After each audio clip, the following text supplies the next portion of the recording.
He was bullied for having no magic, but after making a promise with his friend, he becomes determined to do whatever it takes to become the greatest mage in history. The story begins with a boy named William Surfort as he fights a monster in a dungeon because he wants to prove that he can succeed at the Rigor and Magic Academy even though he can't use magic. He defeats the monster using his sword, but countless more appear, and he prepares to take them on, thinking he doesn't need magic to defeat them. A professor named Edward Seraphins teaches a class at the academy, and he tells William to come to the front. He asks William to use magic to start a fire, so he tries to use his wand to cast a spell, but he fails miserably, and everyone starts laughing at him. Edward silences the class, but he's surprised William can't even use basic magic, telling him he's only good at taking notes. A student named Xian shows everyone how it's done, but Edward tells him not to demonstrate his powers without permission. So he apologizes, explaining that he just wanted to help William because he couldn't complete the task. Edward freezes the fire and tells everyone that magic is everything in this world, so the students in the academy will earn respect by showing their talent for magic. He thinks those who are incapable of using magic have no place in the academy, so they should withdraw immediately. After the class, Xian asks William if he isn't embarrassed, knowing he's been going to the dungeon to defeat weak monsters. A girl named Colette comes to his rescue, and Xian wonders why she's standing up for him, so she tells him William is her friend. She mentions that he works extremely hard and is nicer than Xian, but he explains that those qualities don't make a good mage. He decides to leave because he doesn't want to waste his time around William, telling him he should just drop out. Colette tells him to ignore them, thinking something's wrong with Edward for making him a laughingstock, but he says he's okay because it's true he can't use magic. He even considers himself lucky because the incident made a cute girl worry about him. So she blushes, asking him what he wants from her, but he explains that he's just telling the truth because he has always been told he should compliment girls. So she becomes embarrassed, but she reminds herself to maintain her composure because she belongs to a noble family, even if it's just a name. She sees William staring at the sky, so she asks him if something's wrong, but he mentions that he's just admiring how beautiful the day is. We learn that a long time ago, people didn't know about the sky, and they were trapped in darkness because the world was terrorized by invaders known as the Celestial Host. But 5 wizards opposed them, and with their combined powers, they were able to defeat the Celestial Host. They cast a seal over the sky, bringing peace to the world, and the title of Magia was passed down from them ever since, but it's only given to the strongest mages. Colette wonders if the Ice Maiden is watching over them, and William imagines her sitting by her window looking out for them. In a flashback, William talks with a girl named Elfaria, who tells him that the sun and moon are floating in the real sky. She thinks if they become Magia and climb to the top of the tower, they will be able to see the sunset, so they promise to climb the tower together. Elfaria becomes the youngest person ever to earn the title of Magia, and she leaves for the top of the tower. But William has no talent for magic, so he's nowhere near her level, but he still works hard to fulfill his promise to her. Back in the present, we meet a professor named Werkner, who scolds William for going to the dungeon alone, so he immediately apologizes, but he still wants the credit points for killing a monster. Werkner gives him 2 points, but asks him if he still dreams about becoming a Magia, because he needs to advance to the Upper Institute before he can head up the tower. In order to advance, he needs to get a ridiculous amount of credit points from all 3 categories of writing, spellwork, and praxis. But since he can't use magic, he can never get the credits from spellwork. He explains that he already knows this, which is why he's working on praxis and going to the dungeon, but Werkner thinks it's impossible for him to advance. He doesn't want William to worry about becoming a Magia when he might even fail to graduate, telling him he needs to earn 4 credits by the end of the week to get a passing mark. He starts to panic, and he goes through his notes to find a monster worth 4 credit points. Werkner decides to help him, telling him about a monster called a Baskerville, which appeared on the 6th floor, and William hugs him, thanking him for his help. But Xian hears their conversation, and he decides to hunt the monster himself, so that William will get expelled. William reaches the 6th floor, but his companion Kiki seems worried. So he tells her everything's going to be fine. He mentions they just have to avoid the monster's flaming breath, and he's depending on her nose to guide them. We see Xian with his friends, as they also enter the 6th floor. He's about to explain his plan, but they're suddenly attacked by a powerful monster called an evil sentinel, which is worth 10 credit points. It punches one of them and sends him flying into a wall, so Shion's friend panics, and William hears him scream, so he immediately goes to find them. As he reaches them, he sees Shion struggling, trying to attack the monster with his fire magic, but it has no effect. William wonders if he should help, because Shion has always bullied him, but he suddenly remembers how Alferia used to think he was braver than anyone. So he decides to jump into battle, blocking the monster's sword before it can reach Shion. Meanwhile, Edward approaches Werkner, telling him to use his familiar to find Shion's group, because they went into the dungeon without permission. He wonders what floor they're on, so Edward reveals that they're on the 6th floor, and Werkner tells him to relax, because William is also there. William fights the monster head-on, and he manages to land a hit, but it fights on, smashing the ground. He moves around it with ridiculous speed, and he manages to land a decisive blow, as Shion watches the fight, and he can't believe he's watching the same William he's been bullying. Werkner and Edward also watch the fight, and Edward is shocked by William's strength. Werkner explains that even though William can't use magic, he possesses superhuman strength and durability, and he even has the ability to understand his enemy's strategies after seeing them once. The monster tries to kill him, but he dodges the attack and slices off its arm. It fires an energy blast, but William slashes through it and cuts the monster in half. He asks Shion if he's okay, but he's upset because he was saved by someone with no magic, and Edward is furious because he can't believe William has a power that surpasses magic. The next day, William reports to Werkner, who gives him 10 credit points, and William is happy since he won't be expelled anymore. In a flashback to 5 years earlier, we see the students talking about William, thinking he was only admitted to the academy so they could lure Alferia. But she has already become a Magia, so he's no longer needed, and they think he's about to get expelled. He goes with Werkner, and they meet the headmaster named Cauldron, who gives him a knife, and attacks him with fire spells, but he destroys all of them. She's impressed by his skills, so she allows him to continue attending at the academy. But he starts crying, wondering if he will ever be able to reach Alferia, and she thinks it might be possible if he keeps working hard. We return to the present, as Werkner gives a lecture, and he explains the concept of ascending the tower, saying it means advancing to the upper institute to become one of the Magia at the top floor.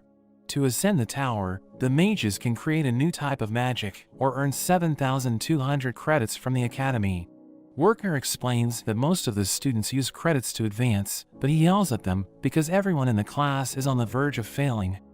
After the class, Colette joins William, knowing he has earned every credit in writing, but Werkner is still hard on him, and he tells her it's because he failed spell work. He thinks Werkner is a great teacher since he's giving them supplementary lessons, saying other professors don't even care if they fail. They run into Shion, as his friends tell everyone that he defeated an evil sentinel, but he knows he didn't do it. He sees William, and he grabs him, wondering why he's so powerful, despite having no talent for magic, but Colette interferes, and he decides to leave him alone. Meanwhile, Edward goes to Cauldron, telling her to expel William, but she doesn't think it would be fair, since he's in his last year. Edward thinks there's no place in the academy for someone who can't use magic, so she shows him William's records, and explains that he's exceptional in everything except for magic. So even if he can't become a Magia, there are other options available for him. She explains that the academy needs to produce scholars for the fated day, but Edward thinks the problem is that William doesn't want to become a scholar, because he's planning to become a Magia. So she tells Edward to test him, and after seeing how he performs, Edward can decide what to do with him. William apologizes to Colette, because he needs to bring her with him to open his locker, but as she opens it, she sees his sword, and he mentions that he doesn't have the permission to carry it around the campus. They head to the study hall, where William starts reading about dwarves, and Colette thinks he doesn't have to work so hard, because he's already good at writing. But he knows that if he loses even 1 credit point, he won't be able to ascend the tower, and he wants to learn about the dwarves, saying he can relate to them, because they never gave up no matter the situation.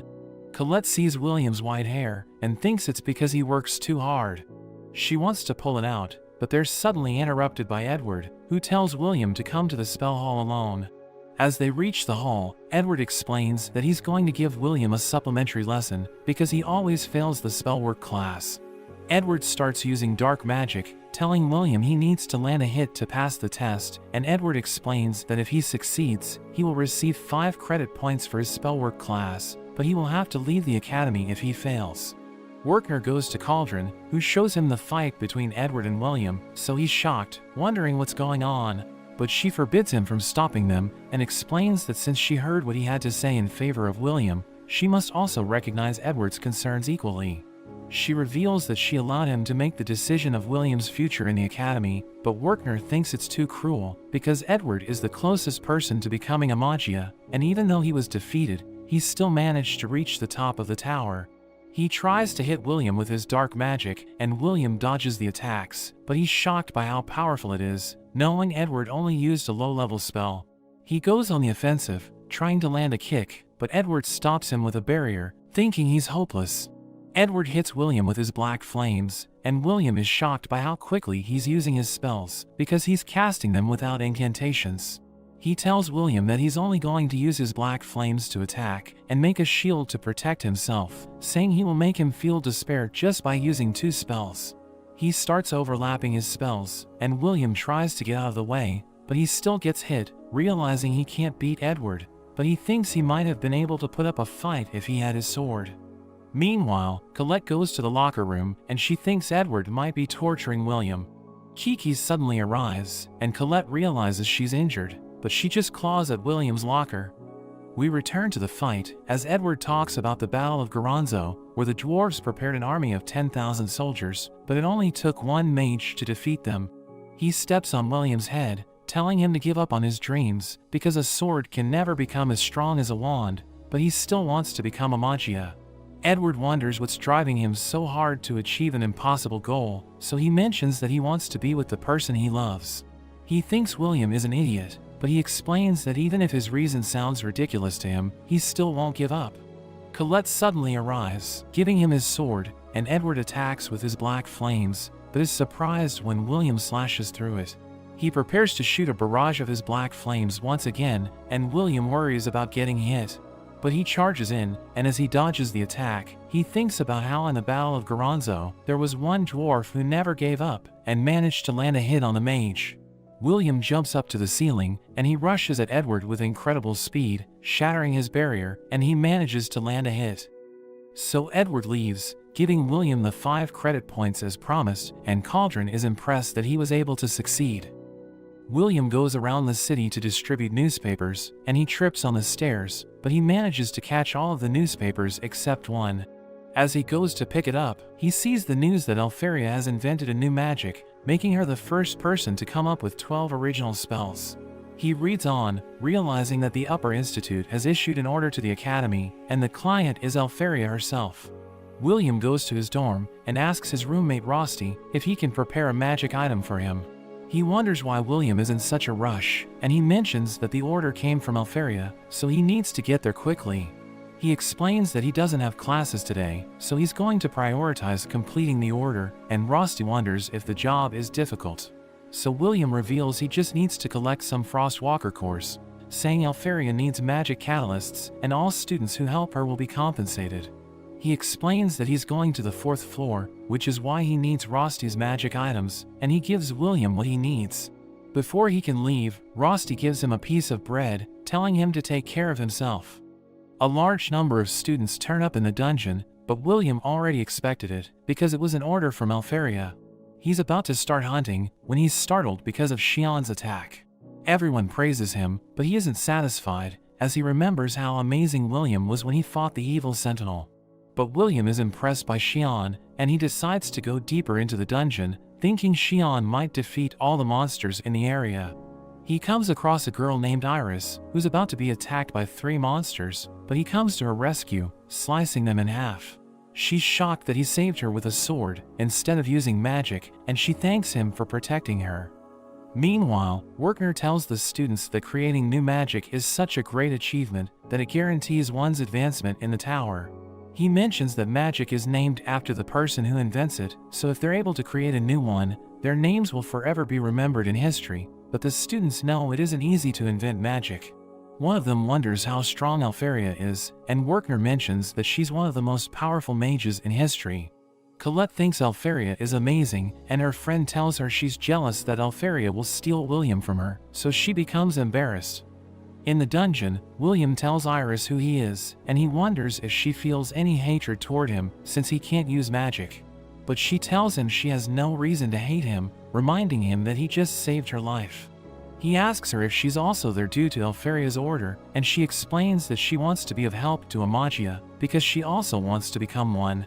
He thinks about how they don't know what the real sky looks like, because it's covered by an enormous barrier created by the Magia, which is protecting the world from invaders. According to legend, if the barrier falls, the world will once again be covered with darkness, and the calamity will begin. So the students follow the orders of Magia, thinking it will help them support the sky. Iris mentions the time she was surrounded by monsters, and was preparing for death, but Elpharia saved her by freezing all of them. She became a fan of Elpharia ever since, so she wants to help her by acting on her order, but she hasn't even found a Frostwalker, and she's starting to think the other students have already defeated them. William tells her that when Frostwalkers move, they leave ice fragments behind. But the fragments he found are double the size of normal ones, which means there's a powerful Frostwalker up ahead, and it's in a place where everyone's search magic can't detect it. She wonders how he knows so much when he can't even use magic, and he tells her spells are amazing, but it isn't absolute, especially inside a dungeon. A monster suddenly appears, and it's about to smash Iris, but William saves her, and she sees that it's a Frost Rex, which is the highest form of a Frostwalker worth 6 credit points. It fires a laser beam, which freezes everything in its path, but William manages to evade. He tells Iris to stay put, but she stops him, since she doesn't think physical attacks will work on the monster. She recognizes it as the dwarf killer, knowing it freezes everything it touches, so they need to defeat it using long-range magic spells. But he's confident in his abilities, because he has defeated the monster before, so he rushes towards it, as it shoots its laser again, but it misses William. It starts destroying the dungeon, as William throws the magic item he got from Rosti, and it hooks onto the monster. He wraps the rope around its body, and it starts freezing everything, but William knows it's weak against fire attacks. So he sets the rope on fire, causing a massive explosion, which blows the monster into pieces.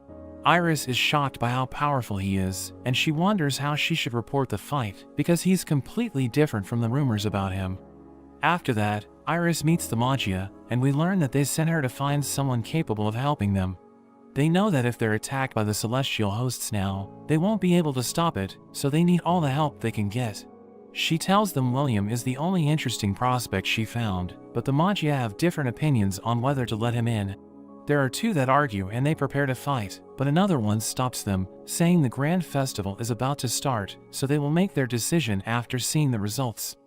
We learn that there are a total of 12,000 credit points available at the Academy, and we see the students fighting against golems in a test. Shion and Colette are able to defeat their golems and pass, but we see William struggling. He thinks about punching it, but the other students make fun of him, and he ends up getting hit, and they think he's a failure. We see 2 of the top students, Wignall and Liana, as they easily overwhelm their golems, allowing them to pass. Another boy named Julius appears, firing multiple ice shards that hit all the other golems, and they turn into roses. He activates his spell, and they are all completely encased in ice, so he also passes. He meets with the other 2, and he declares his intent to beat them, saying he has acquired a new method, and they tell him they will be looking forward to it. Everyone admires them, since they are the only students with over 10,000 credit points, and William thinks about how he doesn't even have enough to graduate, as we see he only has around 5,000. He feels depressed, and Julius suddenly walks past, telling him he's in the way. Julius's friends are impressed he passed with a single spell, so they think he will definitely get scouted at the Grand Festival. Colette has lunch with William, and she tells him the festival is also his chance to get scouted, because trying to advance without spell work is unrealistic. She mentions how it's possible to advance even if he doesn't have enough credit points, as long as he gets scouted. We learn that the Grand Festival is an event held every 2 years, where there are a number of different competitions, and there are high mages that come down from the tower as scouts. Colette mentions the festival is basically a contest between the students from the different tower factions. There are 5 factions for the different elements, and each is led by a Magia, and if they can be chosen by one of the factions, they are guaranteed to become a tower member, but William thinks it's unlikely because he would also need to perform a feat of amazing magic. So Colette mentions there are also people called Watchers, and they are also able to take talented people to the tower, but William thinks they don't really exist. He thinks he shouldn't try to stand out since he has no magic, remembering how he participated in the last festival, but everyone just thought he was cheating, and he's still traumatized from the experience, so he decides to just help out behind the scenes. They see all the other students practicing, and Colette mentions there will also be scouts coming from other capitals, so there will be other opportunities besides going to the tower, and she tells him to promote himself. She helps him with his locker, but she suddenly senses something, seeing that someone cast a barrier along with sound-dampening magic. She gets Kiki to take a look, and she's able to dispel the barrier. They open the locker, and it turns out to lead to a hidden stairway, so they decide to check it out. We see other students inside, and they turn out to be placing bets on who will win the events of the festival.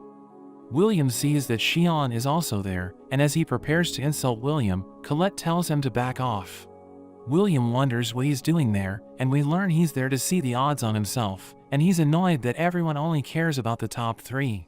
He mentions he's only behind them because he lost some credits in the writing exams, but he thinks he's on par with them in terms of magical skill. After their next class, Colette asks William if he's busy, but he mentions he needs to work, so she becomes depressed. We see him working at Gina's tavern, where he serves a dwarf named Donan.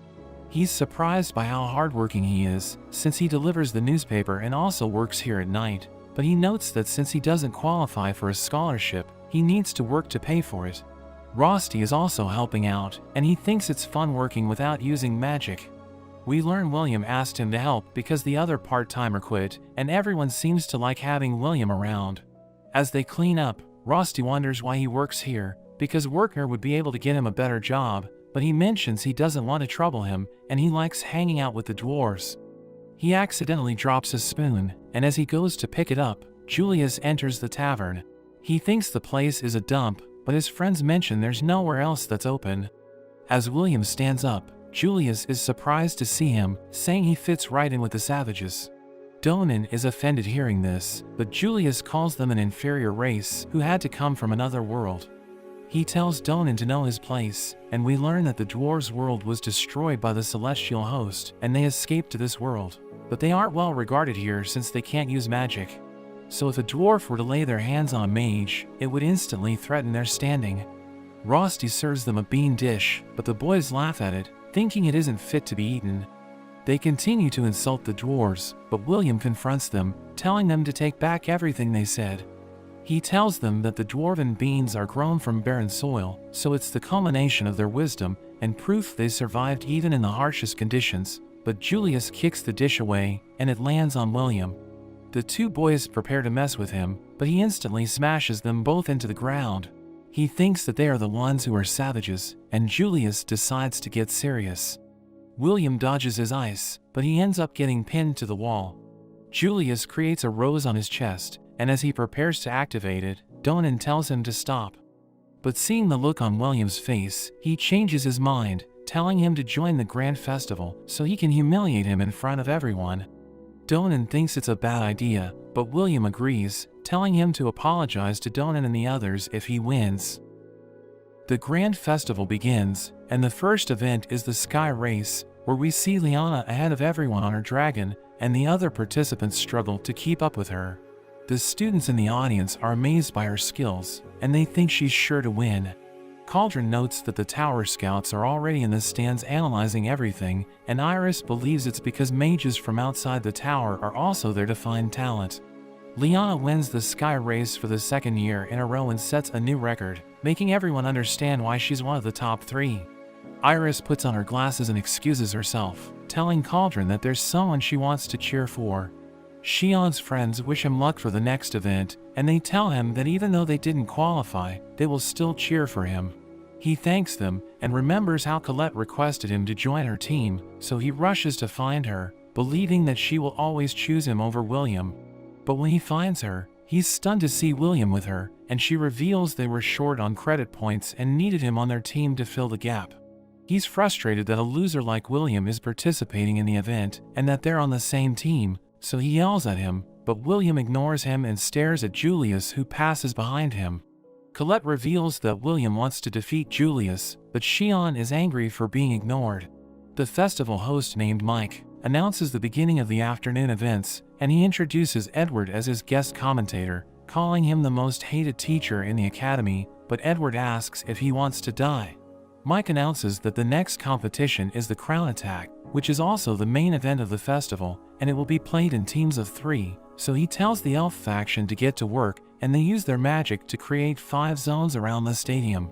Mike mentions that the teams will begin on the outside, and they must get through the zones, which contain a variety of traps and obstacles set by the professors, and the winner will be the first team that makes their way to the stadium and reaches the crown. He mentions it's a battle royale, so the teams can also attack each other. Edward mentions they will be looking at how they work as a team, telling them to treat it as if it were a real dungeon dive. Mike mentions that all the top students are participating in this event, but the favorites to win are Wignall and Julius. He mentions he has bet all his savings on Wignall, but he also wants to watch Colette's squad, since they have Shion, but also William, and the other students can't believe that William is competing, thinking he's crazy. Werner is also shocked to see him in the event, reminding him to avoid it, but William is determined to win. The teams take their positions, and the competition begins. All the teams rush forward, but they are immediately faced with countless golems that block their path. William rushes ahead, but the other students think it's useless, remembering how he couldn't even scratch a golem during their exam. But William calls for Colette's help, and she uses her magic to create an earth gauntlet for him, which he uses to blow one of the golems away, clearing a path for them. His strength leaves the audience shocked, and Colette mentions that even though William can't use magic, he isn't breaking the rules if he uses a magic gauntlet. Shion thinks about when William saved him, which made him disgusted with himself, so he trained himself until he almost died, but he realizes that William is still stronger than him.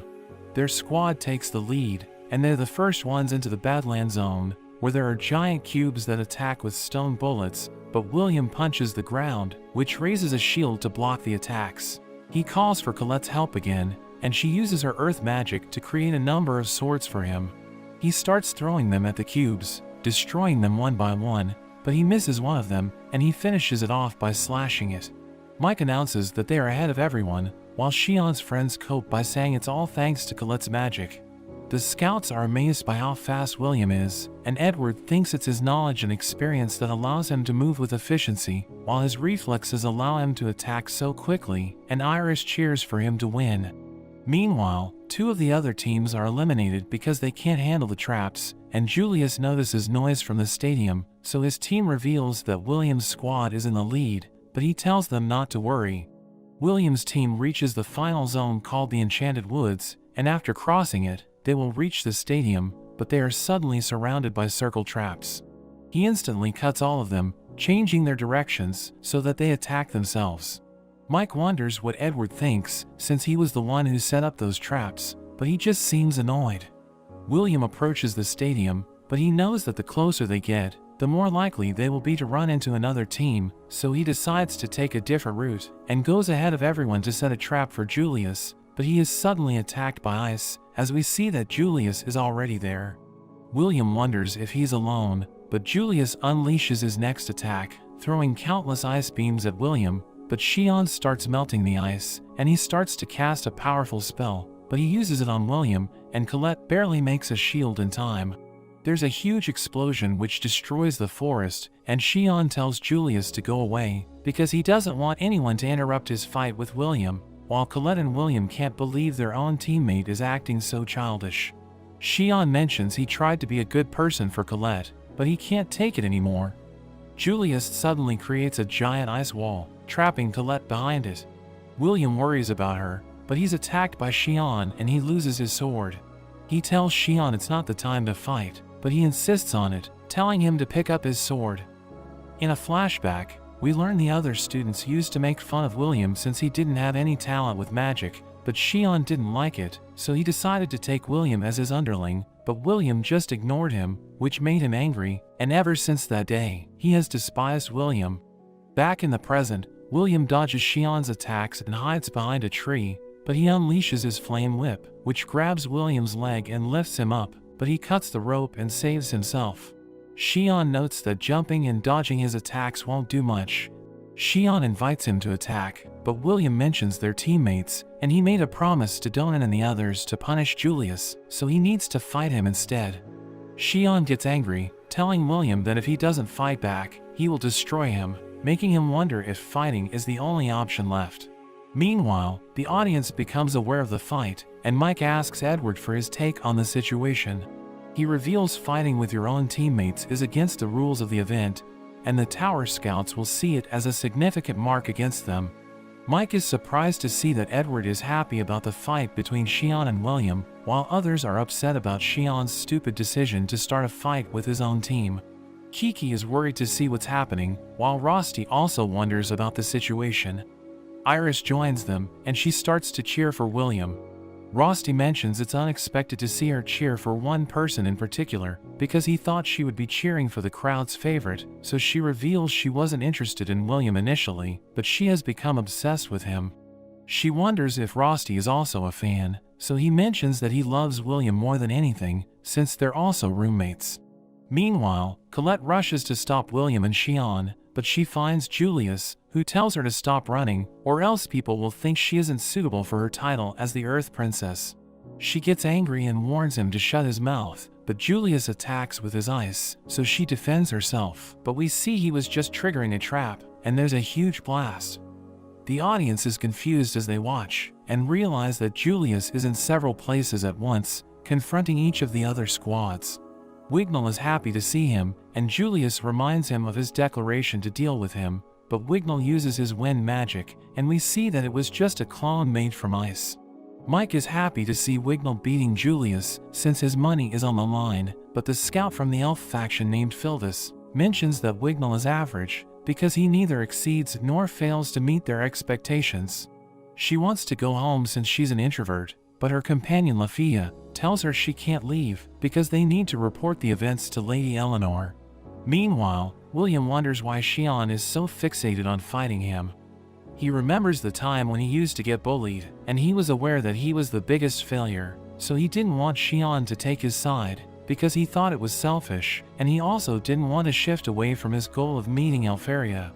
Xian shoots at him and he runs away, but Xian uses his magic to call his guardian, which is a flaming falcon. The falcon rushes towards William, but he cuts its wing using his sword, and runs at Xian to attack him. But the falcon follows him, and he thinks he needs to cut through the falcon's core to destroy it, or else it won't stop. The falcon regenerates its wing and shoots fire at William, which he dodges, but Xian attacks him from the front. He blocks it using his gauntlet, and even though he is being attacked from all directions, he still manages to save himself. But Edward is impressed by Xian, who he thinks has surpassed the level of a student, because he can use high-level fire magic, while also calling his guardian. The scout from the fire faction recognizes Xian's strength, thinking that even though he has less credit points than the top 3, the festival has allowed him to stand out, and he tells his companion to report to Lord Cariot that they have found an unexpected talent. William asks why Xian is after him, so he reveals that even the sight of him irritates him, because his resolve to never give up infuriates him. He felt he was always ignored, and William never even looked at him, even though he was better than him at magic. He doesn't care what William's situation is, and he's determined to just crush him once and for all. William is shocked to learn how Xian feels, and he thinks about the time he told Xian to leave him alone. He thought it would have been selfish to ask Xian to become his friend since he was a loser, but deep down he also wanted the recognition. He realizes Xian acknowledges him, so he decides to take him on. Xian is happy to see him looking at him, and he prepares to use a wide-scale attack magic. He sends his falcon to attack, and William faces it head-on, and he manages to cut through the Guardian's core. He rushes at Xian, who prepares his final attack, but Colette suddenly creates a wall to stop them. William wonders what happened to Julius, so she mentions she beat him and he disappeared. Xian gets embarrassed seeing her clothes, but she blames him since he started the fight. She tells William to go after Julius, saying she can handle Xian. He tells her not to get in his way, but she just starts yelling at him. William gives her his jacket, and thanks her for everything, which makes her blush. He tells Xian they will fight another time, but he heads to the stadium and Xian tells him to come back. Meanwhile at the stadium, the crowd waits to see who will be the first to arrive, and Julius's group appears. There seems to be no one left to challenge them, but William suddenly comes flying in, and he crashes in right behind them, challenging Julius to a fight. Meanwhile in the tower, we see Alferia by the window, as her attendant Sarissa comes to find her, but she realizes she's sleeping. Alferia wonders what she wants, so Sarissa gives her the reports from their scouts, telling her to consider Julius, because he could become her successor for the Ice faction. At the stadium, Julius is happy to see William, because he wouldn't have been satisfied winning without humiliating him, but William says he doesn't plan on losing. Julius covers the area with a mist, so William relies on sensing their magic. He realizes they're surrounding him, and he gets attacked from behind, but he dodges all their attacks. He charges through the mist and finds Julius, but he gets attacked by a fourth ice spell. He wonders where it came from, and Julius reveals they haven't even moved, as William realizes he was fighting against Julius's clones.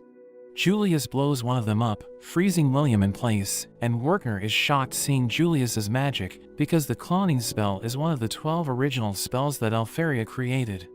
William wonders how he can use it, but he says he's just built different, saying he's on the level of the Magia, declaring that he will one day take everything from Alferia. William gets mad and breaks free, but he gets attacked from all sides by the clones. Julius uses another spell, and the clones suddenly converge, and they form a barrier that traps William. Julius summons an enormous ice crater, and he uses it to crush William.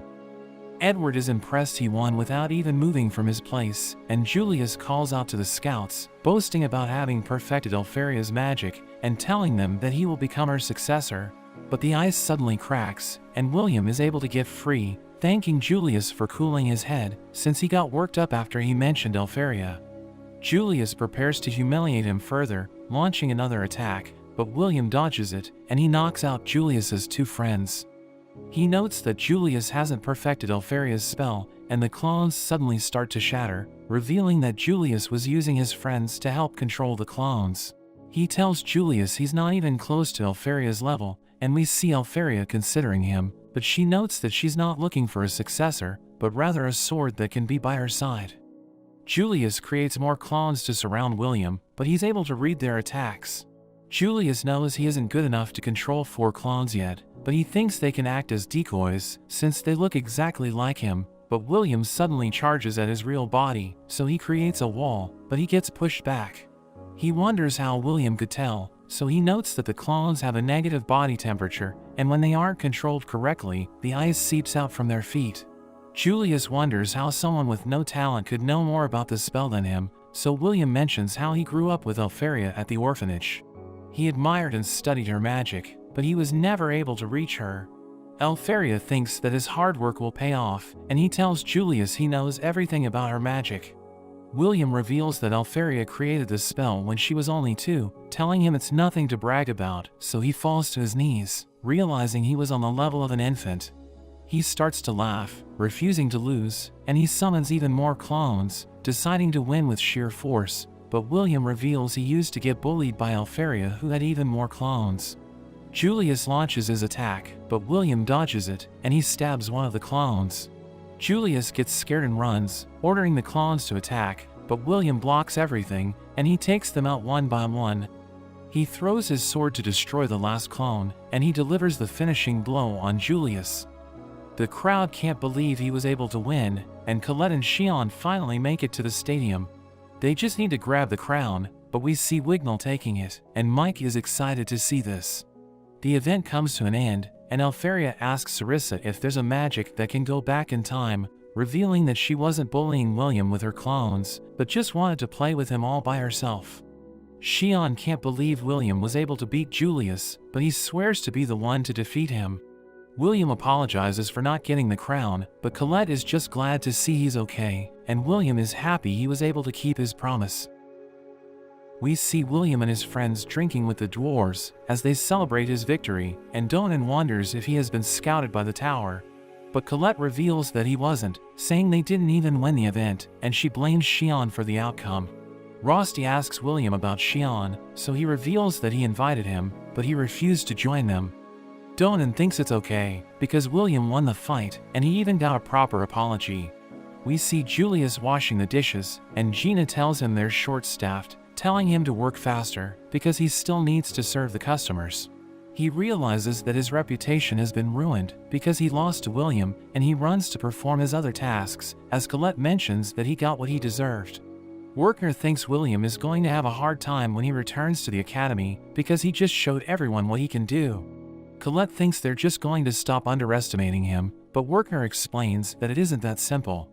The next day, we see students talking about an upcoming event known as the All-Student Praxis, where they need to survive in the dungeon for an entire week. But they're required to form parties, so everyone's searching for capable party members. William walks around the academy, but there are two students that approach him, inviting him to join their party, as they admit that he's ridiculously strong. But the other students surround him, and they all want to explore the dungeon with him, so they start fighting over him, as Colette realizes that they're all interested in him, because they know how powerful he is. But she stops them, telling them they have no shame, as she reminds them that they used to bully him. She thinks he's angry, but he reveals that he's happy, because they want to be his friend. A girl invites him to join her, but Colette stops her, saying he's going to be busy shopping with her.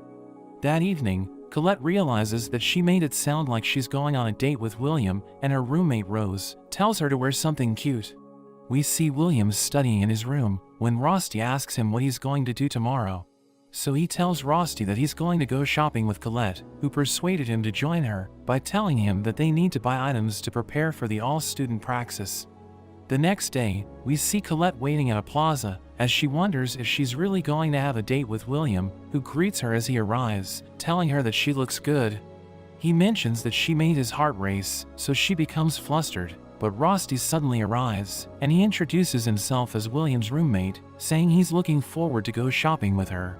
She's confused hearing this, so William explains he wanted to come along, and he suddenly holds William's hand, telling him it's time to go, so she freaks out, wondering what kind of relationship they have.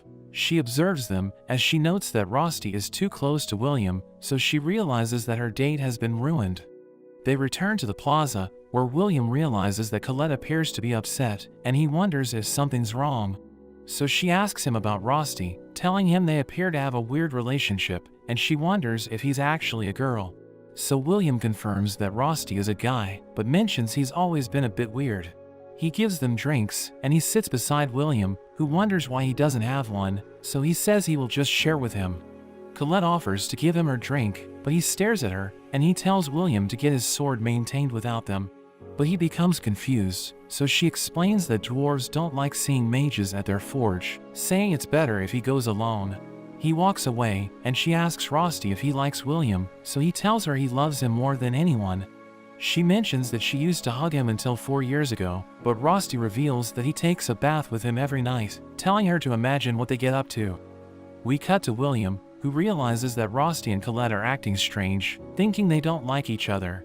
Liana suddenly calls him, and he recognizes her as Miss Perfect, knowing she earned all the credits in the 3 subjects.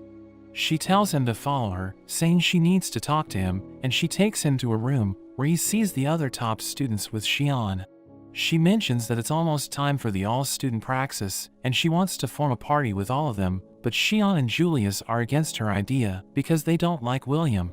He wonders why she brought him there, because everyone knows that they hate him, but he realizes that she's completely clueless.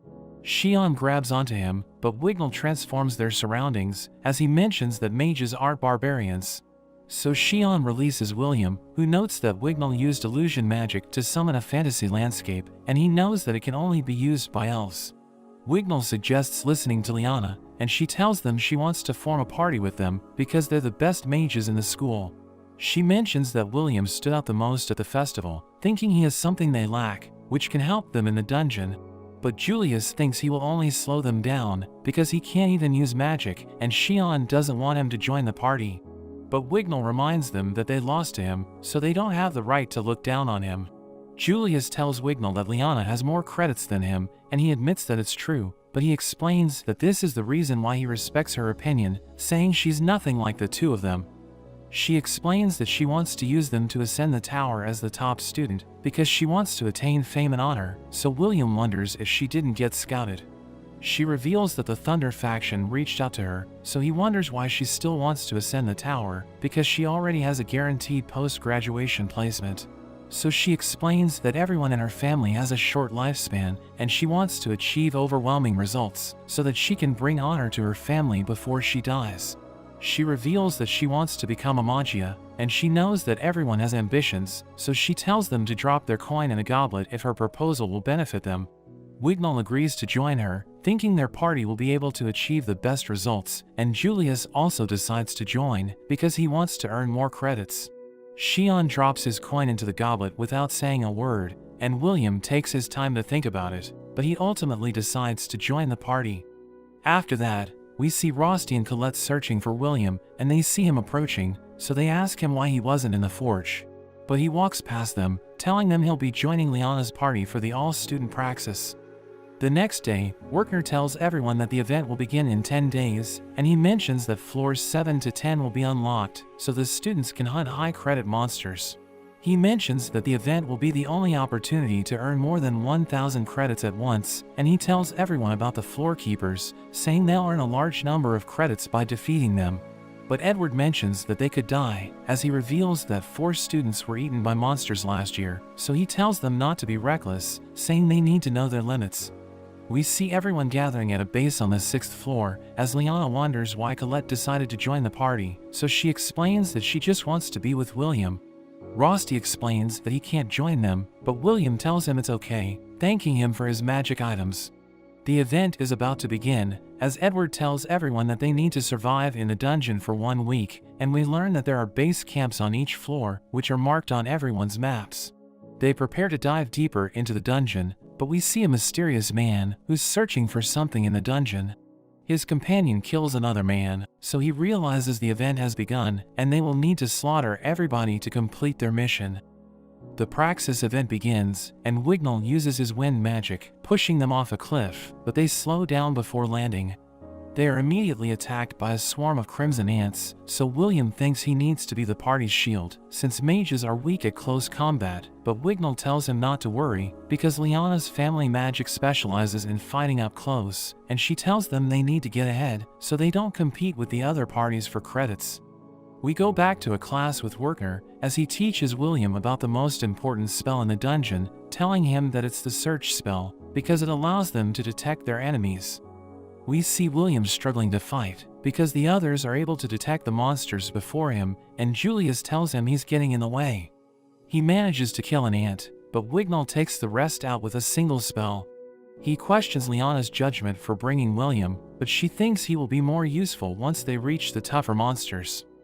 We see Julius absorbing the magical traces with his wand, which is a record of the battle and how they get credits for the kills, but William needs to collect drops as his proof since he can't absorb the traces, which makes the others look down on him.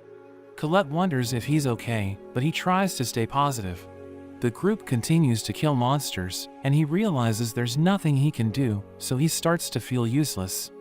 Liana notes it's been a day since they started, so she decides they should rest, and Wignall uses his illusion magic to create flames around them to ward off any monsters.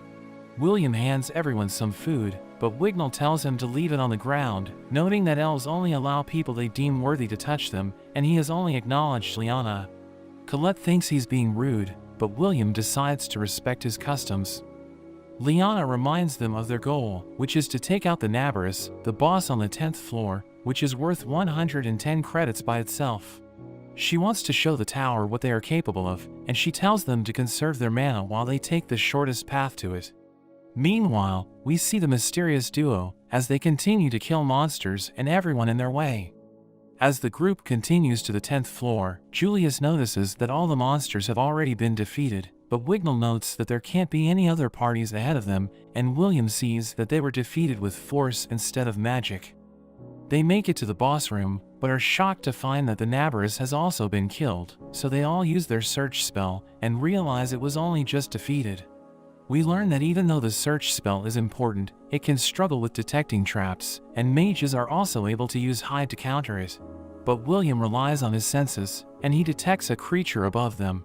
It fires a blast of energy at him, blowing him away, and the monster gets behind Wignall, taking him out instantly.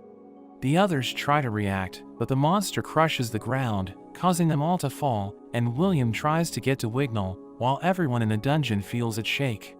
We see William manage to get to Wignall, but he sees he's in terrible condition. William realizes they're on the 11th floor, and we learn that it's outside of the Academy's area, and is considered a danger zone that only the tower mages can survive. Liana notes they are in the Nightmare's Maw, and the power of the monsters is on a completely different level, so they need to find the others before they all die. We see Wignall in a dream, as the other elves look down on him for being weak, and he's cast away by the Elf Queen. He wakes up as William defeats a giant serpent, but when William tries to help him, he slaps his hand away, refusing to be touched, but William insists on helping him, even if he tries to come after him in the future. Wignall ends up treating himself, and William checks his supplies, noting that they have enough to survive for 24 hours at the most. He tells Wignall they need to find the others, but Wignall mentions the protocol is to stay put and wait to be rescued, but William mentions the monster on the floor above, so it's unlikely they will get help in time. We see everyone panicking on the 8th floor, as Werther contacts another professor named Eliza. She mentions there's a stampede, and their camp was destroyed by monsters, so Werther asks about the other professors, but she mentions they were all found dead, with their heads ripped off, and she hasn't heard anything from the lower floors. Werther realizes something is going on, and Edward comes rushing to him, telling him that the Praxis event has been cancelled, and they need to help the students. We see William and Wignall looking around, but Wignall spams his search spell. William tells him he should save his mana, but he's scared of getting attacked again. William explains that the search spell is based on distance, so repeatedly using it won't do anything, telling Wignall he needs to trust him. Wignall wonders how he can be so calm in their situation, but he notes that for him to get to the tower, his only option to get his credits was from the Praxis, so he spent all his time and effort to learn about it. Kiki alerts them of monsters, and they realize they are surrounded, so they know they need to fight. William rushes at the two in front, and Wignall blasts the one behind, but he's surprised by how strong William is, thinking he doesn't compare. The pig behind him gets back up, and he knows he can't counterattack in time, so he uses his fire illusion to buy time, but it doesn't work, and he's about to get eaten, but William saves him just in time. William notes that the pigs don't have eyes and rely on their sense of smell, so illusions don't work on them. Wignall thinks he's a disgrace, and William tries to cheer him up, telling him he's talented, but he reveals it's not true, and that he's actually considered a failure. He reveals that the other elves have already advanced to the tower, and he's the only one who's still at the academy after 6 years, because he lacks talent, saying the elves call him a disgrace. He reveals that illusion magic is supposed to have physical form, but his illusions can't harm anyone, because he can't master it no matter how hard he tries. William reminds him that he's one of the top students, but he explains that they're inferior to other mages, saying the students who are still in the academy are just leftovers. We cut to Liana, as she explains that true geniuses don't need to go through the graduation process, because they can advance by inventing new spells, or getting scouted at the festival. She mentions that she isn't as talented as them, saying she's just one of the leftovers, so Colette reminds her that everyone in the academy calls her Miss Perfect, but she thinks she's just a big fish in a small pond. She reveals that she saw a first-year student become a magia, saying she's nowhere near as talented as her, and Colette realizes she's talking about Alferia. She tells Liana that she knows a boy who has no talent for magic, but he's been working hard to get stronger, even when everyone's bullying him, and Colette thinks he will laugh if he hears Liana mocking herself. We return to Wignall, as he tells William about his foster sister Eleanor, saying they grew up together, and he taught her how to use spells. But he immediately learned that her magic was on another level, because she's a high elf. Everyone learned about her talent, so she was taken away, and she became a magia, while Wignall trained to improve his magic, because he wanted to be with her. But he's still nowhere near her level, so he thinks he's pathetic. But William realizes they're similar, and Wignall thinks he's just trying to make him feel better, telling William to leave him behind. But he tells Wignall that he's an incredible elf, promising to protect him until he gets back on his feet. They start fighting a group of monsters, and Wignall notes that they're all worth over 5 credits, but William slices them into pieces, as Wignall wonders how he's able to defeat them so easily. He asks Wignall if he's okay, and he wonders why William is protecting him, so he explains that it's because Wignall is a great elf. Kiki suddenly alerts them as William mentions that he hears a strange sound, so Wignall uses his search spell, but he doesn't find anything. William thinks monsters are about to spawn, and a creature suddenly appears, and it starts filling the room with water, and it releases fire spirits. He knows that they're bad news, and he uses his grenades to destroy the creature. Wignall asks him about the monsters, so he reveals that they're called Balkar, and they're immune to physical attacks. He adds that they have high magic resistance, and the only way to defeat them is to use Elven illusion magic, so he needs Wignall's help. But he explains that he can't do it, saying his illusion magic isn't perfect, and he starts crying, thinking he's going to fail again.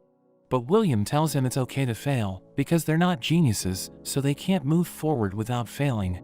He thinks William is going to die if he fails, but he assures Wignall that he's going to be fine, saying he won't die, because Elfaria is waiting for him in the tower.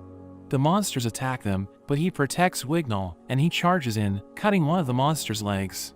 But it immediately regenerates, as Wignall realizes that William's attacks are working, so he needs to use his magic to save him. He summons wind to attack, but it has no physical form, and it doesn't affect the monsters, so he becomes worried, thinking William is going to die because of him. The monsters try to burn William, but Kiki defends him, and he tells Wignall not to give up, saying he believes in him.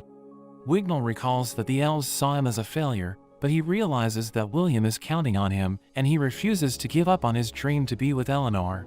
So he decides to try again, as he attacks the monsters with his spell, and he manages to destroy them, covering the area with trees. William is happy that he was able to do it, but he realizes that Wignall is kneeling before him. He apologizes for being rude to him, saying he respects him as a warrior, and William admits that he also respects Wignall, because he knows he's been training hard to get stronger. After that, William uses the map that Rosti gave him, as Wignall realizes that he wasn't walking around aimlessly. Kiki remembers the scent of their companions, and she helps William find them, pointing him to where they are. We see Julius with Xion, as he starts looking for water, but Xion reminds him that they have limited supplies, telling him to use his ice magic to create water. But he becomes upset, telling Xion they need to save their magic, because they need to keep using their search spell, and they start arguing, as Julius realizes that they're incompatible. He uses his search spell, and he doesn't detect anything, but Xion suddenly pulls him away, saying he can sense enemies approaching. He reminds Julius that demons can escape search detection, and several evil sentinels appear, as Julius wonders why they're gathering there, thinking it has something to do with the monster on the 10th floor. Xion tells him to use his clones, as he prepares to fight them, and Julius thinks he's insane, saying there's too many of them. But Xion mentions that he was humiliated because of them, and he summons his phoenix to burn all of them. We see that the camp on the 7th floor is being attacked by evil sentinels, so the students run for their lives, but one of them falls, and he's about to get crushed to death. But Edward summons his chains to eliminate the monsters, and he orders the students to evacuate to the 6th floor. Worker arrives riding a dragon, and he takes Edward with him, as the students realize that he's amazing, because he's sky racing in the dungeon. He reveals that the other students have been evacuated, saying only Liana's party made it past the 8th floor. Edward thinks they're trying to defeat the floorkeeper on the 10th floor, and he thinks finding them is going to be difficult. But Worker reveals that he knows where they are, because his orb is linked to Kiki's crystal, saying they're already on the 11th floor. We return to Colette, as she leaves stones on the ground, and we learn that it's been 16 hours since they fell to the 11th floor. She notes that they're running out of food and water, and they don't have a chance to rest, because monsters keep appearing, so Liana has already reached her limit. She blames herself for what's happening, thinking she put everyone in danger because she was too ambitious. But Colette mentions that nobody expected the monster to appear on the 10th floor, and she tells Liana not to blame herself, reminding her that she decided to tag along even though she wasn't invited. William and Wignall detect mages nearby, and they realize that Xion was able to defeat the sentinels. Wignall can't believe he was able to wipe them out, but Julius reveals that he sacrificed his clones to help him. Wignall asks Julius about the girls, and he mentions that he doesn't know where they are, so William realizes they're still alone. We return to Colette, as she sees a man approaching, and she recognizes him as one of her teachers. But his head suddenly falls off, and he greets everyone as his companion appears, asking him how the students got there, because he was supposed to kill them while they were on the upper floors. so he explains that he sent a monster to eliminate them, but they were able to survive when they encountered it, because it ended up destroying the floor. Colette realizes that the men killed their professors, asking them who they are, so the man tells her that they're there to destroy the fake sky, and the girls realize they're planning to bring calamity to the world by destroying the enormous barrier created by the Magia. The man tries to decapitate them, but William suddenly arrives with the others, saying they followed the stones on the ground. He charges in, but the man blows him away, and he mentions that he wants to add their heads to his collection. But his companion drags him away, telling him they need to leave, so he summons a monster to get rid of them. A gate appears above them as the monster from the 10th floor appears, and William recognizes it as an evil Grand Duke, which is worth 270 credits. We learn about the 1000th rule, which is the conversion formula that the tower uses for the credit system, where 1 credit is assigned to a monster that is as powerful as a mage with 1000 credits. By using that formula, William realizes that the Duke is equal to a mage with 270,000 credits. It blasts them with an energy beam, which destroys everything around them, and Julius realizes that it's ridiculously powerful. Liana tells everyone to retreat, so they start running away, as Wignall uses his illusion magic to stop the Duke. But it tears through his magic, and it's about to kill him, but William saves him, and they're able to escape with the others. Colette realizes that the Duke is overpowered, and William reveals that he has read about it, saying it's a greater demon from the 25th floor. Xian wonders if they were able to outrun it, but William explains that it's still searching for them, and Julius realizes that there are countless monsters in the area, so William explains that the Duke ordered the lesser demons to hunt them down. Xian realizes that the Duke caused the mass outbreak of Sentinels, and Julius starts to wonder if they will be able to make it back alive. Liana notes that the situation is hopeless, and she thinks they're all doomed, but William mentions that they just need to defeat the Duke. He explains that the lesser demons are establishing a domain across the other floors, because the Duke is on the 11th floor, but he mentions that they will lose their chain of command once it's defeated, so they will become disorganized, and he thinks they might be able to escape if this happens. Julius thinks they don't stand a chance against the Duke, but William explains that he has a plan, saying he needs everyone's help to execute it. Julius thinks nobody will support him, but Wignall explains that he believes in William because he saved his life countless times. Colette mentions that she trusts William because he knows the dungeon better than anyone else, and Xian explains that he'd rather fight than stay hidden. Wignall tells Liana to trust William, so she admits that she was wrong about him, saying he deserves to be their leader because he's the only one who hasn't been crushed by despair, telling him they will obey his orders.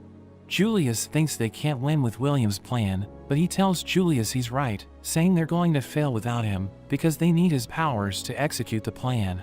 So William begs him to help them, saying he will teach him the secret of Alfaria's spell. They decide to fight the Duke, and it starts blasting them, but they jump away, and Julius starts chanting his ultimate spell as his clones surround the Duke. We learn that William told him that his clones allow him to carry on incantations, saying he can continue chanting even after a clone has been destroyed. So he can use it to help him cast advanced spells, which require long incantations. The Duke destroys his clones, but he comes out of hiding, and he continues chanting as the Duke prepares to kill him, but his companions use their spells to attack the Duke. They realize that their attacks didn't work, and William strikes from above, but it doesn't do anything, as he notes that the Duke has Iron Curtain wings, which protects it from damage. So their attacks won't work against it, but he knows that they just need to act as decoys until Julius finishes casting his spell. He summons countless icicles, and they hit the Duke, but it's still standing, so everyone becomes worried. But we learn that William knew this was going to happen, so he told Liana to deliver the finishing blow while the Duke is trying to recover.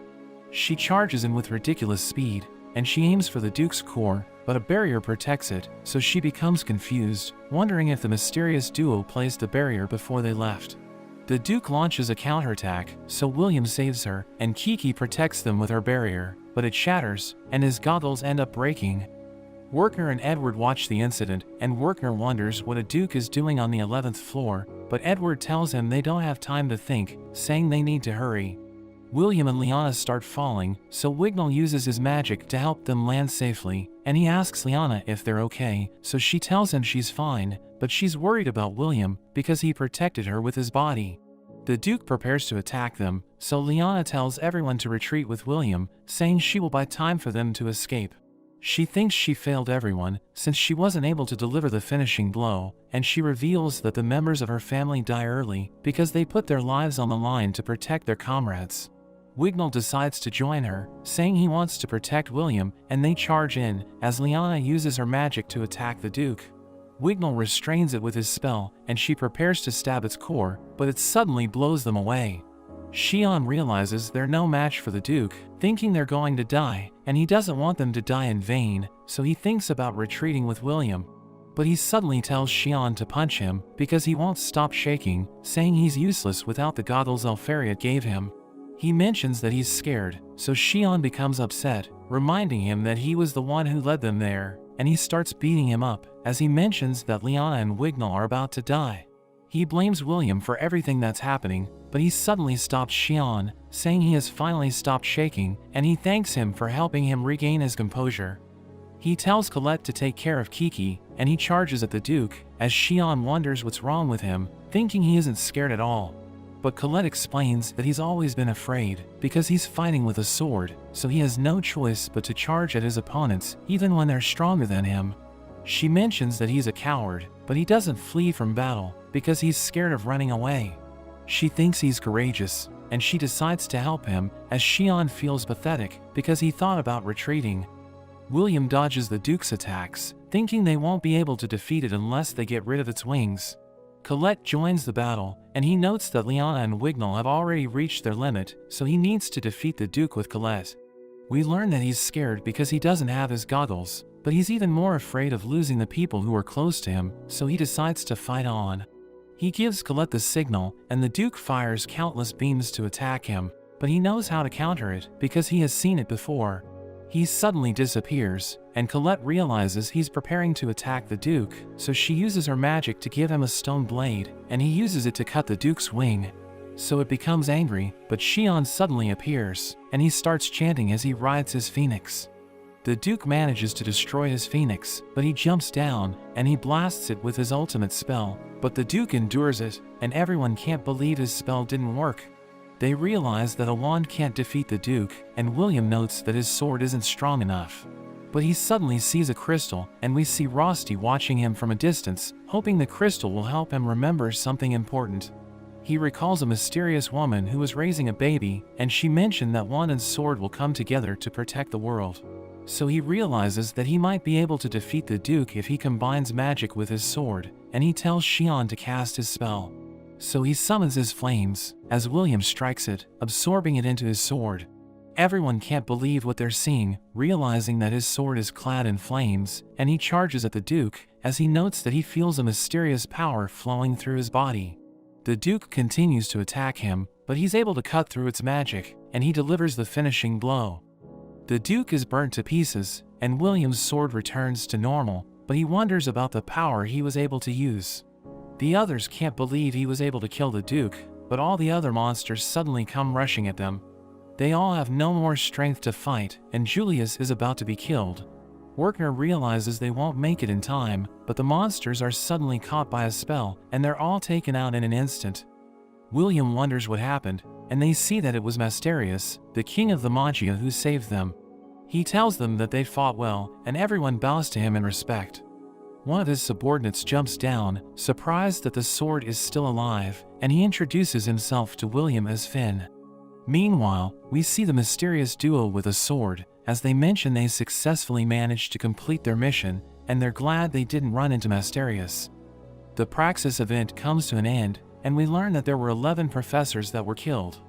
Wignall wonders about the duo, and Julius wonders what would have happened if Masterius hadn't saved them. Lyanna is glad they survived, and she thanks all of them for being in the party, but her stomach suddenly growls, so Colette gives her an apple, but she keeps eating and asking for more, so Colette can't believe how much she eats. But she claims it's because of her close combat magic that uses up more energy, but Colette doesn't buy it, thinking she's just a fatty. Lyanna goes on to praise William, thinking they all would have died without him, but he says he couldn't have done it without everyone working together. Julius reminds them how William almost got them killed, but Colette quickly stuffs an apple in his mouth. Shion wonders about the power that William used at the end, thinking it was insane, but Liana isn't sure if it was even magic, and William doesn't really know what it was. He remembers Finn from the dungeon, and Liana mentions she has read about a special tribe that can't use magic, but they have accumulated generations of knowledge about the dungeon, and since the time of the Mage Queen, they have served as guides for the dungeon, and William finds him somehow familiar. We see Finn meeting with Cauldron, and he mentions they made it to the 49th floor. He reveals a broken sword, and Cauldron wonders if it's a mage slayer. Finn mentions they ran into a shady group on the 40th floor, and even 20 of their high mages were killed, so he warns her to be careful, because there's something being planned behind the scenes. He leaves the sword for her to analyze, and he moves on to asking about William, telling her that swords are under his jurisdiction, but she mentions that William chose himself to climb the tower to become a magia, and Finn thinks it's unheard of for a sword to want to become a wand, but he decides to allow it, but he mentions he will also be getting involved. We see William get back to his training, and Colette wonders how he can move already when everyone else is still injured, but he mentions that all he can do is keep moving forward. The others watch him from their room, wondering if he's built different, but Shion suddenly jumps out, telling William to fight him. William tells him not to push himself, but Shion reminds him that he promised they would have a proper fight after the Grand Festival, so William agrees, and they continue things from where they left off. The teachers check the test papers, and they're impressed that William got a perfect score in all the subjects so far, thinking he might ascend to the tower even though he can't use magic. Worker is glad he's doing well, and Professor Eliza tells him his student's dream is about to come true, but he notes that there's still one subject that William needs to pass. She wants to know how he's doing, so Worker activates his crystal ball, and they see him in the library. They realize he's exhausted since he's been pulling all-nighters, but he's determined to pass the last subject, so he doesn't stop studying. Colette reminds him that he just defeated an Aberrus, but he notes that he couldn't have done it without his friends, and explains that he doesn't want their kindness to go to waste. He reveals that he got spellwork credits from his lesson with Edward, and explains that he just needs to pass one more test to ascend to the tower, so he can't let his guard down. Rosti suddenly pulls out a strand of his hair, and tells him his hair will turn gray if he works too hard, but Rosti notices Colette's reaction, which makes him think she wants to do it as well.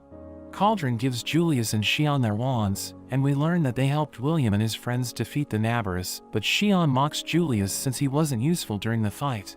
He notes that Shion was also carried by William, so they start to argue, and Cauldron realizes they just can't leave William alone.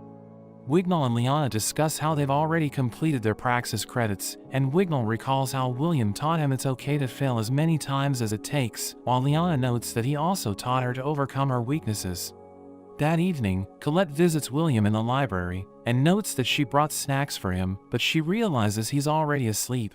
She covers him with a blanket, but she becomes flustered when she sees his lips, and she thinks about kissing him. Rosti suddenly asks her what she's doing, so she realizes he saw everything, and he starts to tease her. She admits that she's worried about William, since he always gets hurt, but he still doesn't stop pushing himself. She notes that she hates the Magia, since he's working hard to reach Elfaria's level, but she does nothing to help him, and just waits at the top of the tower. We see Elfaria with her assistant Sarissa, who notices there's something bothering her, but Eleanor wonders why she came out of her room, since she does nothing but waste time there. She thinks Eleanor is angry since she lost to her in a magic competition, but she explains that it's because they were restricted to ice magic, and claims she would have destroyed Elfaria if she went all out. A Magia named Zio suddenly interrupts them, but they tell him to leave and call him a barbarian. Elfaria wonders what he's doing there, so he explains that he needs to prepare for the Terminalia ritual, since the Great Barrier is about to disappear. The next day, the students prepare for the magic history exam, but they're worried since Edward will serve as their proctor, and they know that his tests are extremely difficult. Edward joins them in the room, and as he gives them their test papers, he notes that he only has one question for the exam. As the students read the question, they realize it's about the activation and prerequisites for magic, which they perform unconsciously, and they just need to put it into words to pass the exam. William's friends have no problem answering it, since they know how to use magic, but William falls into despair, since it's not something he can learn from a book. He thinks he's doomed since he can't use magic, but he refuses to give up on his dreams, so he still does his best to answer the question. He writes that magic is aspiration, and notes that it's a miracle he can't grasp, but he still believes he can get stronger if he continues to work hard. After that, Wertner confronts Edward about the exam, but he explains that he just asked the students about the most important foundation for a mage, and reveals that 40% of them failed the test. Wertner tells him that that isn't the issue, and notes that the question was directed at William, but Edward pushes him back, and explains that people who can't use magic have no place in the tower. He notes that a sword can never become a wand, and we see that William failed the exam, but Edward thinks he did him a favor, since he wants him to give up on his dream that will never come true. At night, Rusty tells William he has finished repairing his goggles, but William notes that Edward gave him a question he could never answer, and he starts to cry. So Rusty cheers him up, and notes that he'll always be there for him. William's friends look for him, but they can't find him anywhere, and Julius thinks he left since he couldn't ascend to the tower. He calls William a disgrace, so Wignall tells him to take it back, but Julius explains that magic is everything in this world, and notes that a sword doesn't belong in the academy. He wonders why Shion isn't happy that William failed, so he explains that he always wanted to defeat him, but it's all in the past now. Wertner suddenly joins them, and Colette tells him they're looking for William, but he tells them to go while he takes care of it, and reminds them it's almost time for Terminalia. A high mage named Clary announces the start of the festival and introduces herself as the announcer. She reveals that she's single, which is why she's jealous when she sees happy families, and she explains that they're about to restore the Great Barrier protecting the sky. She notes that a long time ago, the people didn't know of the sky, and the world was locked in darkness. The celestial host destroyed the world and took countless lives, but the founder of the tower, Sades, worked with the Magia to seal the sky, forcing the host to retreat. Iris knows that the barrier is only effective for a year, which is why the Magia summons a new one when everyone celebrates the new year. A member of the fire faction named Raj reports that there's nothing unusual on the ground, and his friend notes that there are no abnormalities in the air either, so Iris thinks they're ready for the ritual. The Magia appear before the crowd, and everyone raises their wands, as the Magia combine their powers to restore the barrier. Clary wishes everyone a happy new year, but countless gates suddenly appear, and there are monsters that descend from the sky. They start to go on a rampage, and as they set the city on fire, the mysterious duo thinks that the timing is perfect, since the Magia just used up all their magic to restore the barrier. Raj and his men help the civilians evacuate, and they combine their flames to attack a monster, while Clary summons her guardians to push the other monsters back. William's friends are amazed by their power, and they realize that high mages are on another level, but the monster survives Raj's attack. He continues to blast it with his fire, but it has no effect, and it cuts him in half.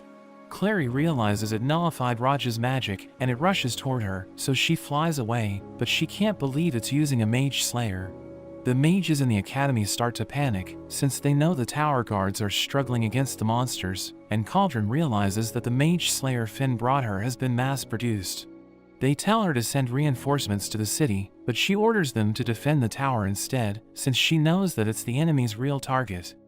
We see the Magia in the tower, where they discuss what to do next, and a man named Logwell suggests sending reinforcements to the city. But Masterius explains that the Magia must not leave the tower, since the Great Barrier will be destroyed if one of them falls. The mysterious duo realizes the Magia didn't take the bait, but they decide to just enjoy the carnage, and we see a girl trying to save her mother, but a monster suddenly approaches her. Iris attacks it with her light magic, but it gets nullified, and the monster prepares to kill the girl, but William suddenly cuts its arm off. He thinks about how cruel the world is, since everyone shunned him just because he can't use magic, but he still doesn't want it to be destroyed by monsters. He cuts down the monsters in his path, and Rusty tells him to focus on the ones with swords, since the mages can take down the others.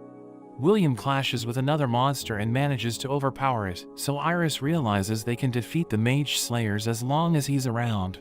Masterius tells her to call the dwarves to action, so she lifts the ban on combat by dwarves, and tells the mages to coordinate with them to save the city.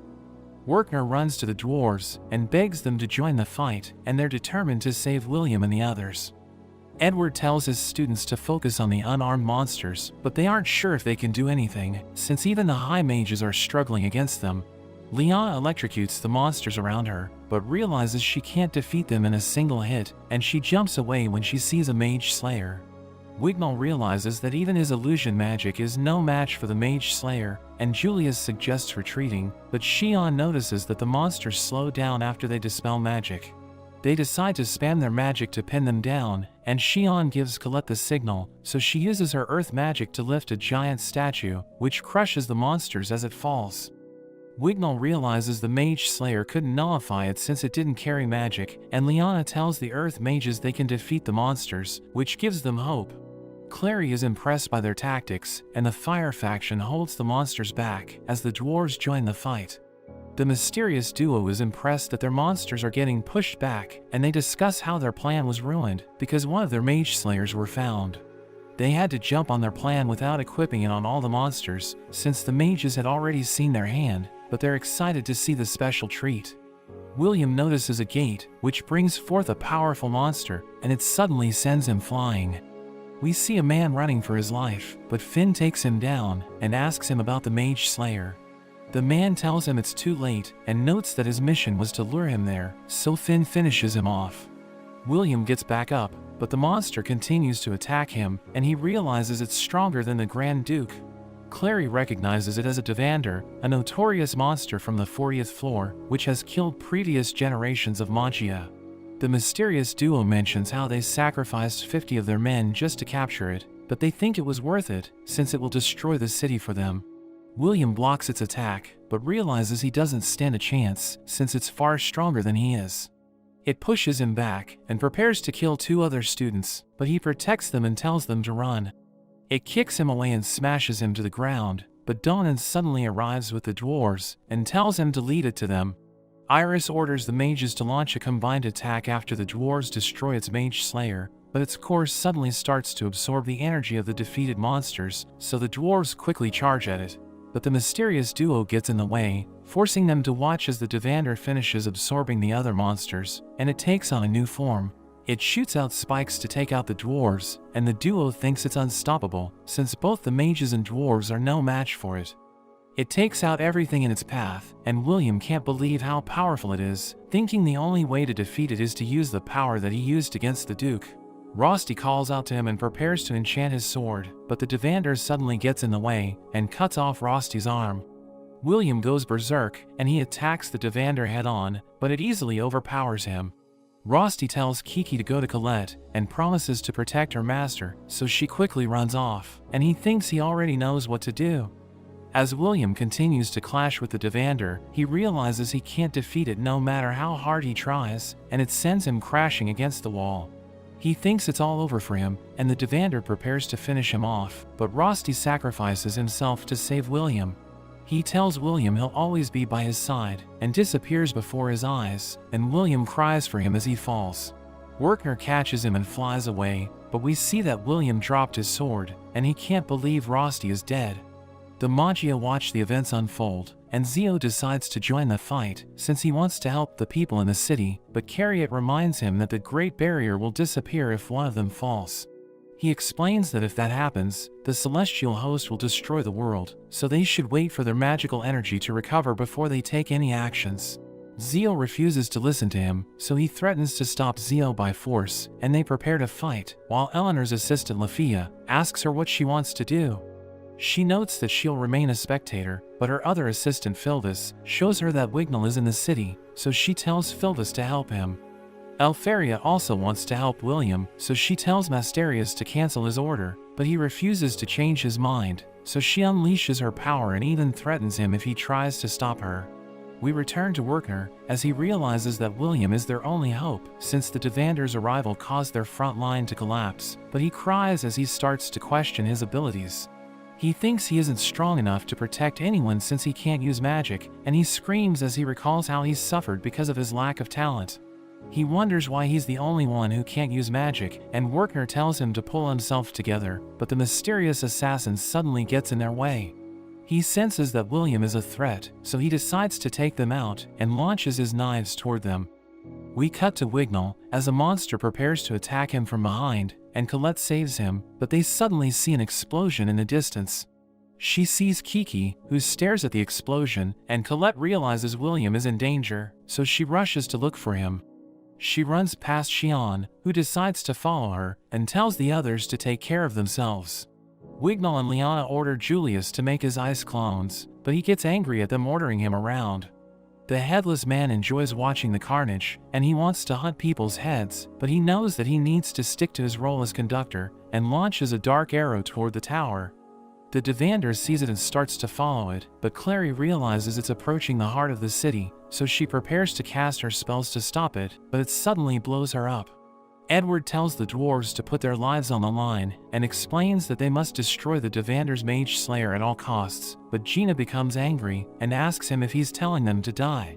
He tells her it's the only way to protect the children, but a monster suddenly attacks her from above, so he runs to save her, but ends up getting injured. He blasts it away, but she wonders why he risked his life to save her, so he explains that his life is worthless, since they're fighting an enemy that's immune to magic. He once again begs the dwarves to lay down their lives, so Gina tells her men to gather and protect the city center at all costs. Colette and Xian take out the monsters in their path, but the Devander suddenly appears before them, so Colette attacks it with her earth magic, but it has no effect, and her bracelet malfunctions.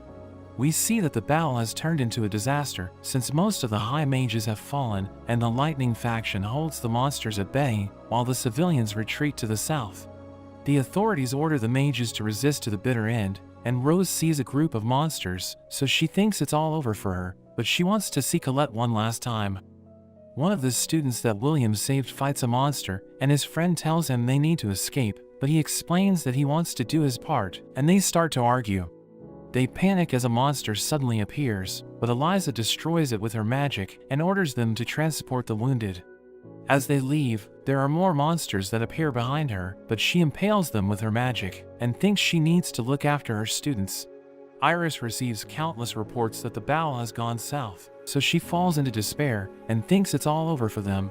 But she suddenly hears an explosion, and Finn takes William's sword, asking her if she knows where to find him. We see that the assassin shot down the wyvern, and William survives the crash, but he realizes that Werkner is mortally wounded.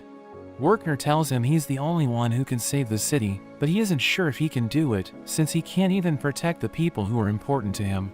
He thinks he isn't strong enough to change the world, and he starts to cry, but Werkner hugs him and admits that he's been lying to him. He explains that William can use magic, and prepares to tell him about the only spell he can use, but he suddenly stops, so William thinks he's dead. Finn suddenly appears, and assures him that Werkner will be fine, but tells him he needs to get back on his feet, since the stage has been set for him. Finn notes that while William can't use the four elements, his power comes from his emotions, and he explains that it's so powerful that it can turn fantasy into reality. William thinks a childish trick like that would never work, but Finn tells him to believe in himself, since he can't change the world if he can't even transform. Finn plants his sword in the ground, and tells him to remember his roots as he takes it, explaining that it's time to go on a journey to pass beyond the false sky. His blood falls on the sword, causing it to overflow with energy, and he tells William he already knows the name of his magic, so he should cry it out and bring it into being. He lifts his sword, and as he mentions the word courage, the energy flows into his body and removes his limiter. He starts running through the city, taking out the monsters in his path, and everyone can't believe what they're seeing, since he's clearing the city in a matter of seconds. Xian summons his phoenix, but the Devander instantly destroys it, so Colette tells him to run. He tells her that he'll never retreat, since he knows that William would do the same, and he refuses to lose to him. William suddenly arrives, and sees that the Devander is about to kill Xian, so he rushes to block the attack, causing a powerful shockwave as he pushes it back. In a flashback to the founder Sadie's, she mentions that the celestial stairway has been sealed, but it will only buy them time before the celestial host destroys the world. She tells Finn to take care of her baby, who will serve as their lone sword, and she forms a pact with him, telling him to produce someone who can use the fifth element. She notes that he must find a key that will tune this world, and he promises to find his way to the wand and sword, since it's the only way to save everyone. Back in the present, Finn wonders what will happen now that William has removed his limiter, and he hopes the pact he made with Sadie's will lead them to victory. William charges in and slashes the Devander, which sends it flying toward the academy, so Cauldron summons a barrier to stop it. She wonders what's going on, and sees William approaching, so she realizes he blew it away. The area explodes as he clashes with the Devander, and William's friends know he's fighting to protect everyone, so they rush to his side. Julius doesn't want to go with them, but he doesn't want to be left alone, so he goes after them. Edward and the students know William caused the explosion, and they can't believe he can keep up with such an overpowered beast, while the Maggia are amazed by his bravery. Clary wakes up, and she's surprised that William can fight on even footing against the Devander, since it easily wiped her out. Edward is glad she's still alive, and she asks him about William, but he still can't acknowledge his strength. As the other students arrive, one of them named Emma wants to help out, but her friends tell her she would only get in William's way, and they think they have no right to stand by his side, since they bullied him for having no talent. Shion starts to cheer for him, and as his friends follow suit, their classmates realize William is their only hope, so they start to root for him as well.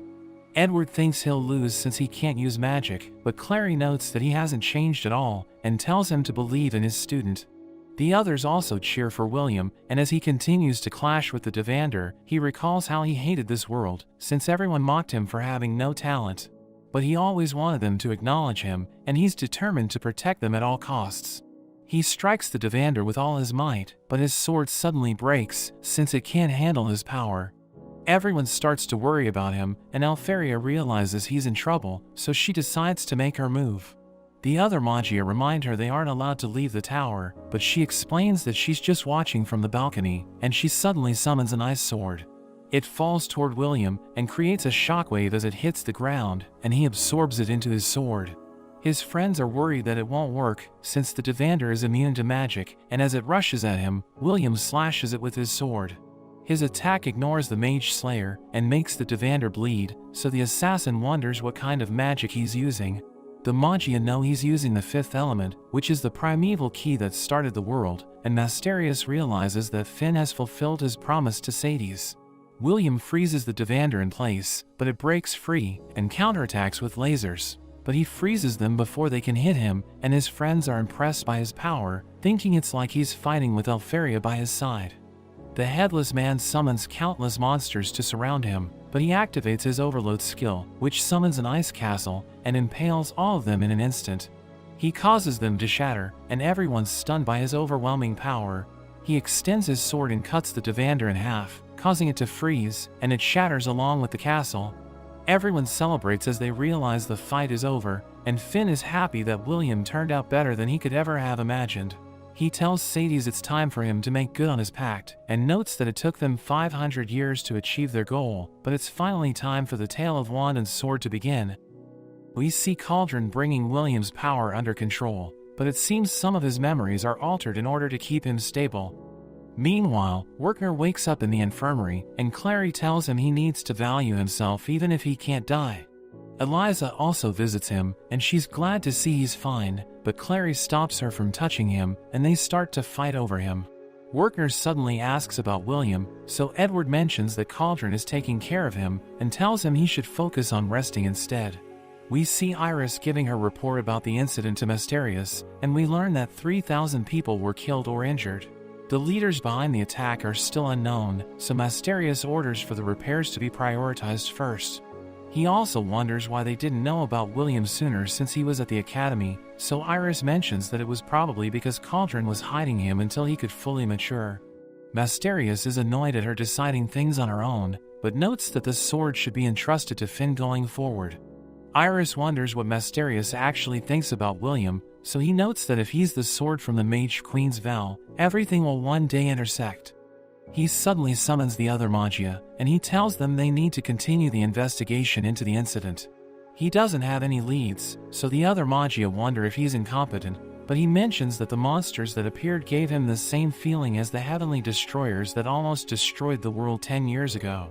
Eleanor doesn't believe that the destroyers survived, since many of her people gave their lives to get rid of them. Zia wonders if she's scared, and remembers that she didn't take part in the battle 10 years ago, and he tells her to run back to her forest. Eleanor blasts him with her wind magic, but we see that he avoided it, and he prepares to fight back, but Masterius tells them to stop. Carriot notices Sarissa listening, and Eleanor wonders where Alferia is, since all of them were summoned, so she makes the excuse that Alferia wasn't feeling well. Meanwhile, we see Liana as she runs into Colette holding flowers, and she turns out to be paying her respects to Rosti. Liana wonders what he was like, but Colette mentions that she didn't really know him, since he was trying to become an artificer and had different classes, so she only remembers how she was jealous when he transferred into the academy and instantly started hanging out with William. Finn watches as the city starts to be repaired, but he runs into Iris, who warns him not to interfere with William, because if he gets involved, things will be advanced, and there's a certain person that won't be able to be stopped. But Finn doesn't care, and notes that since it's graduation, Cauldron won't be able to keep William from him anymore. In a flashback to a year earlier, we see Rosti as he asks William if he would be sad if one day he were no longer around. William is confused by what he's saying, so Rosti mentions that if having to say goodbye made him sad, he wonders if it would have been better if they had never met. William can't believe he would say that, since meeting him was one of the best things that ever happened to him. Rosti mentions how he might not be able to ascend the tower together with him, hoping that he won't be sad, but tells him that he will always be watching over him. The day of graduation arrives, and everyone makes their way to the auditorium. Cauldron starts by paying respects to the people that they lost, but tells everyone that it's only the beginning, so it's their duty to carry hope for the future. The ceremony begins, and Edward calls out all the students' names as he gives them their diplomas. There are 250 who graduate, and Cauldron goes on to announce the ones who will be ascending to the tower. Liana is called first as the valedictorian, with a perfect 12,000 credit points. Wignall comes in second, while Julius is third and Shion is fourth. Other students are called, and Colette makes it through with 9,000 credit points. 49 students make it to the tower by having enough credits, and everyone cheers for them, but Cauldron notes that there's one more person who will ascend. She mentions that besides gaining enough credits, the second condition to advance to the tower is by creating a new spell, and she calls out William's courage spell. Edward tries to object, and Cauldron knows that there will be people who disagree with her decision, so she asks for the people who acknowledge William's courage as magic to applaud. Everyone stays quiet, so William thinks it's over for him, but Shion suddenly starts to clap, and all the other students follow his lead. Everyone in the hall claps for him, so William is allowed to ascend to the tower.